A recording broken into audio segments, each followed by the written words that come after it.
Welcome to Proclaim, a presentation of the Catholic Diocese of Alexandria. Join us as we journey together through the Scriptures revealed to us by God. Welcome to Proclaim.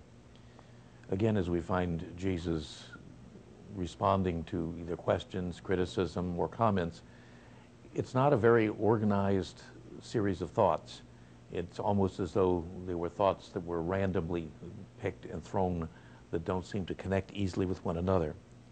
Jesus answered and said to them, since they talked about him being possessed, crazy, whatever that might have meant, he says, I performed one work and all of you are amazed because of it. The work that he seems to be referring to was the cure of the man that we heard about in chapter 5. And that's certainly a dramatic event that's there. But it's also strange that that would be a reaction that they had to something like that, even if it was somewhat surprising.